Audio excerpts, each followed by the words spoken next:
Yes, I welcome you to a brand new episode, and today we talk about peer pressure. I want to start by telling you a story straight away.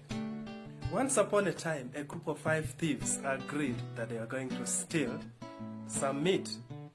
And so they all went, and each person was supposed to pick out their share. So the first person goes in and puts his hand through the window, and he picks and puts into the kavera and tells the next person, you can also pick your own. And so by the end, all the 5 people left, only to realize that each of them had one of their hands cut off, but no one had told the other. Do you sometimes find scenarios when you are being pushed without detailed realities? Yes. The point is that each of us is dealing with this pressure.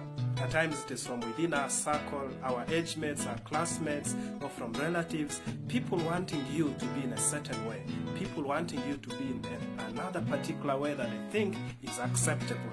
And we see this even at times when you go back for a Christmas, reunions in our homes, and there are these questions of, why are you not married up to now? Why don't you have a child up to now? Why are you still the way you are?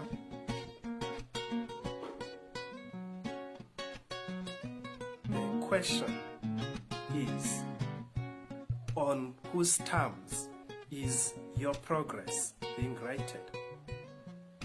Is it in comparison to what other people have achieved, or is it in comparison to the goals that you had set yesterday and you're checking how far you have gone step by? My message for you today and for myself is that we have all come from far. Do you remember those times when it all appeared like you didn't achieve certain things? And today you look back 2-3 years down the road and you're amazed at where you are.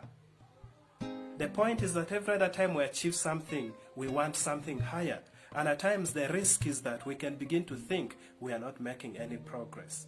But when you look back, you realize you're a hero. And I want you to know that there are people who have had certain support systems, possibly you are not having, but you have been able to reach this level. So much of what you've achieved seems to be linked to how hard you have worked. Possibly you didn't have an inheritance. Doesn't that count for something? And if we are only going to rate our success based on how we are doing versus other people, what do you make of your own progress? And this will be like if you got 50% in class and you're celebrating simply because your competitor got 45, and yet you could have got 90%. It is an insult to who we are to want to be exactly like other people or operate on their terms. While we encourage that we learn from the success and failures of other people, it should not make our own journey irrelevant. The fact that your age mates have died, have you died too? Because you know your journey is different. I wish you the best.